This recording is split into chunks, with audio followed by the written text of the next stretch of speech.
जी जनाब, कैसे हैं आप सब लोग। ये है आज हमारा chapter number 3, Azure management infrastructure.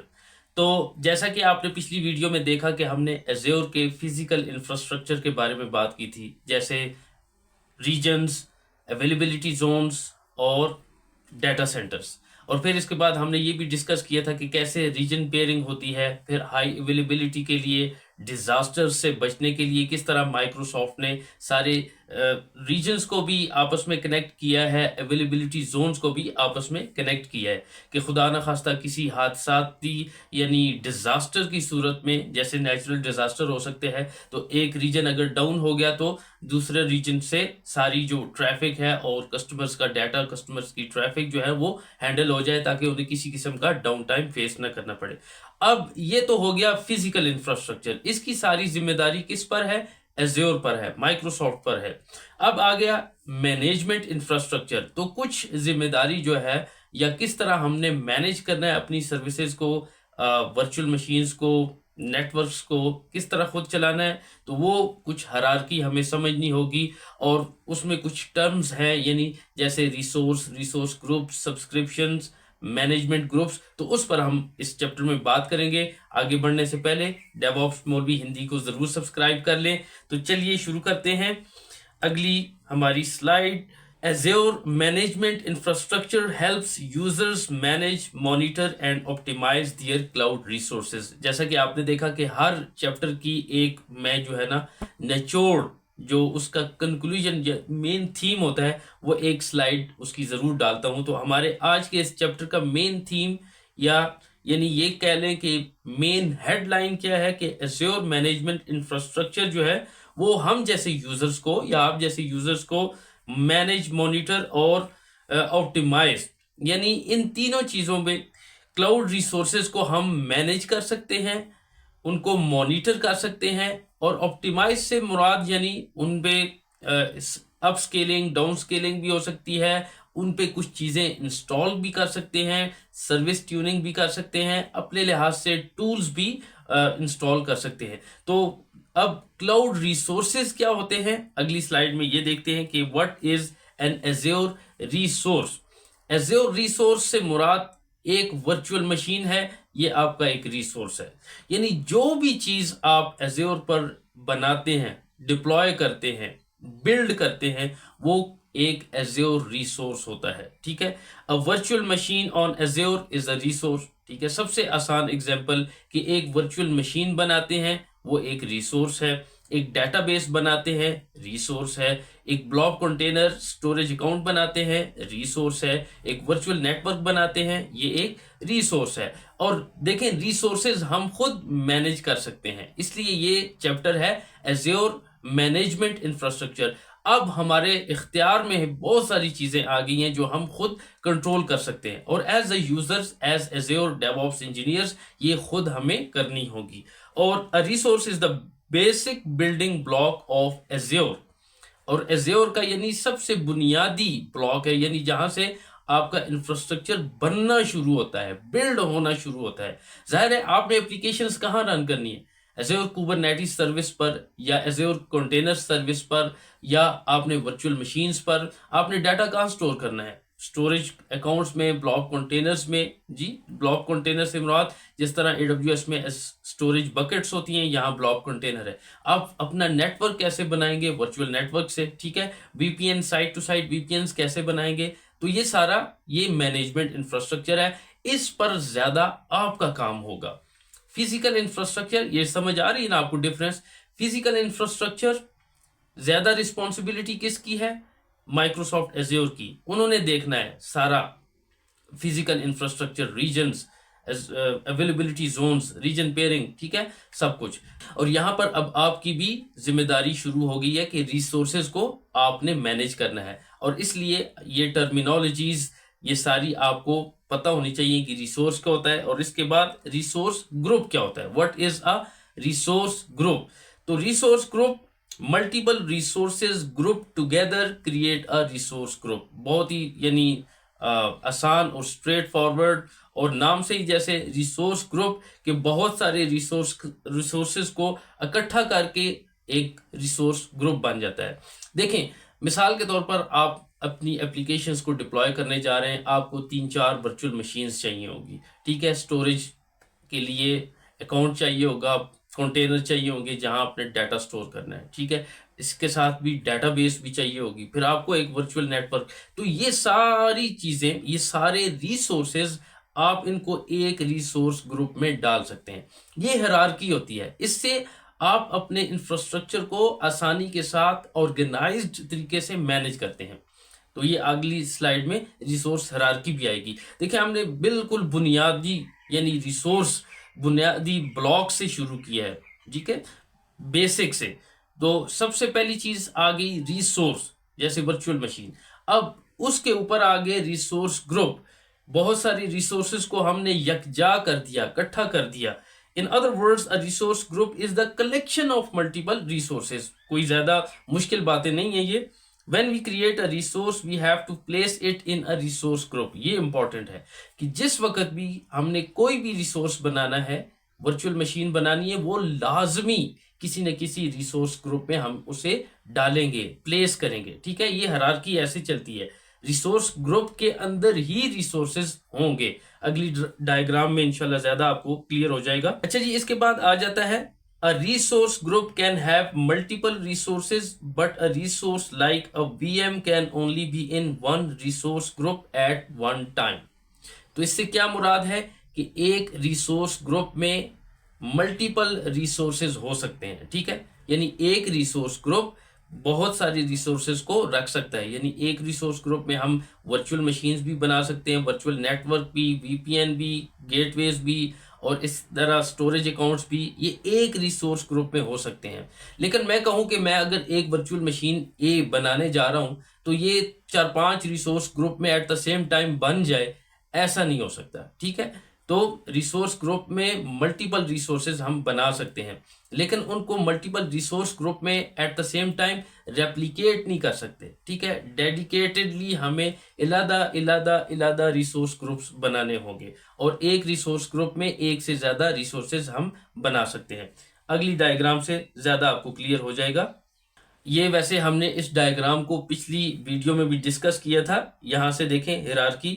सबसे पहली चीज है बुनियादी, वो है रिसोर्सेज। जैसे आप देख रहे हैं, वर्चुअल मशीन है, डेटाबेस वगैरह है, नेटवर्क है। और जिस वक्त रिसोर्सेज हमने बनाए तो वो किसी न किसी रिसोर्स ग्रुप में हम बना रहे हैं, ठीक है। अब ये रिसोर्स ग्रुप, इसमें सिर्फ एक यही है, इसमें भी एक है। अब इस रिसोर्स ग्रुप में, अब समझाने के लिए, अब देखें इसमें मल्टीपल रिसोर्सेज हैं, तो क्या साबित हुआ, एक रिसोर्स ग्रुप में मल्टीपल रिसोर्सेज हो सकते हैं। और इसके बाद है सब्सक्रिप्शन। वैसे अगली स्लाइड में सब्सक्रिप्शन को मैंने डिटेल से बताया है, लेकिन यहां पर कि सब्सक्रिप्शन का क्योंकि ताल्लुक जो है वो बिलिंग से है और आपके अकाउंट से भी है, ठीक है। यहां पर सबसे ऊपर आ गया आपका फाइनली जो अकाउंट, जिस वक्त आप साइन अप करते हैं, अकाउंट बनता है, तो आपको कुछ ना कुछ सब्सक्रिप्शंस मिलती हैं। जैसे पे एज यू गो सब्सक्रिप्शन है, जब आप साइन अप करते हैं आपको एक फ्री सब्सक्रिप्शन मिलती है। और स्टूडेंट ईमेल से साइन अप करते हैं तो आपको एज़्योर का फ्री स्टूडेंट उसकी सब्सक्रिप्शन मिलती है। तो सब्सक्रिप्शन मजीद आगे रिसोर्स ग्रुप्स के साथ अटैच होती हैं, और रिसोर्स ग्रुप के नीचे हम रिसोर्सेज बनाते हैं। तो ये अब आपको हायरार्की समझ आ गई है कि एक वर्चुअल मशीन में बनाने जा रहा हूं तो उसके लिए मुझे एक रिसोर्स ग्रुप भी चाहिए होगा, सब्सक्रिप्शन भी चाहिए होगी, ठीक है। अब सब्सक्रिप्शन से मुराद पे एज यू गो है, या आप फ्री टीयर यूज कर रहे हैं तो फ्री सब्सक्रिप्शन है। तो आप इस तरह बना सकते हैं। तो जिस वक्त हम इंशाल्लाह लैब में भी देखेंगे, वर्चुअल मशीन बनाने जाएंगे तो हमसे दोनों चीजें पूछेगा कि भाई कौन सा रिसोर्स ग्रुप है। अगर नहीं बना हुआ तो मैं उसी वक्त बना देता हूं। कौन सी सब्सक्रिप्शन है, ठीक है, पे एज यू गो है या फ्री है। कोई सब्सक्रिप्शन नहीं होगी तो आप रिसोर्सेज किसी सूरत में भी क्रिएट नहीं कर सकेंगे। अब सब्सक्रिप्शन क्या है उसके लिए आगे मजीद जानते हैं जी। तो what is a subscription? In order to create resources on Azure, we need a subscription. Resources बनाने के लिए हमें subscription चाहिए होगी। Subscription का ताल्लुक billing से है। A subscription provides us with authenticated and authorized access to Azure products and services. An Azure subscription is linked with the Azure account for billing. अब Azure ने, ठीक है, पैसे भी कमाने हैं, आप वर्चुअल मशीन्स बनाते जाएं तो भाई पैसे कौन देगा? तो उसके लिए सब्सक्रिप्शंस है, ठीक है। एज्योर आपको सब्सक्रिप्शन के थ्रू जो है आपके अकाउंट को चार्ज करता है। हाँ, अगर आप फ्री अभी आप इस चीज को अपने यानी दिमाग से निकाल दें कि आपको पैसे देने होंगे, क्योंकि आप तो फ्री टियर यूज कर रहे हैं, फ्री सब्सक्रिप्शन यूज कर रहे हैं।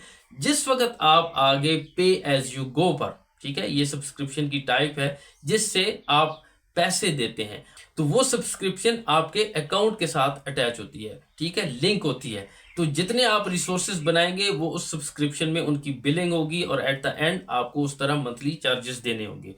A single subscription can have multiple resource groups, ठीक है, एक सब्सक्रिप्शन में मल्टीपल रिसोर्स ग्रुप्स हम बना सकते हैं। और ये जो दो मिसालें मैंने दी हैं कि फ्री सब्सक्रिप्शन है और पे एज यू गो है। फ्री में जब तक आपकी वो सब्सक्रिप्शन वैलिड होगी तब तक तो आपको कोई चार्जेस नहीं देने होंगे। हाँ, जिस वक्त आप पे एज यू गो पर जाएंगे फिर आपको जिस वक्त रिसोर्स बनाएंगे तो आपको पैसे देने होंगे उस यानी पे एज यू गो मॉडल पर, यानी जो रिसोर्स जितना इस्तेमाल करो उतने पैसे दो, ये पे एज यू गो है। The recommended practice is to create separate subscriptions according to the environments. भाई प्रोफेशनल तरीके से अगर हमने काम करना है तो हम इलादा इलादा जो है ना सब्सक्रिप्शंस बना लें, ठीक है। सब्सक्रिप्शन बनाने पर कोई पैसे नहीं कटते, ठीक है। यानी अब मिसाल के तौर पर मेरा एक ही एज्योर अकाउंट है और मेरे 3-4 किस्म के एनवायरनमेंट्स हैं, डेव का है, क्यूए है, प्रोडक्शन है। तो मैं इलादा इलादा सब्सक्रिप्शंस बना लूं, डेव के लिए डेव सब्सक्रिप्शन हो, क्यूए के लिए टेस्ट सब्सक्रिप्शन हो, और जैसे प्रोडक्शन के लिए इलादा सब्सक्रिप्शन हो। इस तरह रिसोर्सेज की मैनेजमेंट, और आपको क्लियर आइडिया होगा कि किस सब्सक्रिप्शन में बिलिंग कहाँ तक पहुंची है, ठीक है। तो ऐसे क्लियरली इलादा इलादा बनाएंगे, रिसोर्सेज ऑर्गेनाइज्ड होंगे तो आपको मैनेज करने में बड़ी आसानी होगी। तो ये अब एक रिकमेंडेड अप्रोच है कि इस तरह आप अपने एनवायरनमेंट के लिहाज से सब्सक्रिप्शंस बनाएं। अच्छा जी, इसके बाद है एज्योर मैनेजमेंट ग्रुप्स, ठीक है। अब ये भी एक टर्म है और आपको जिस वक्त लार्ज एज्योर इंफ्रास्ट्रक्चर मैनेज करना होगा तो आपको ये जरूर पता हो कि मैनेजमेंट ग्रुप्स क्या होते हैं। तो इसकी आसान डेफिनेशन या आसान तरीके से मैंने इस तरह एक्सप्लेन किया है कि resources are gathered into resource group. ये तो क्लियर हो गया ना आपको कि हमारे रिसोर्सेज किस में कंबाइन होते हैं, इकट्ठे होते हैं, रिसोर्स ग्रुप्स में। फिर आगे resource groups are gathered into subscriptions, ऐसे हायरार्की चल रही है।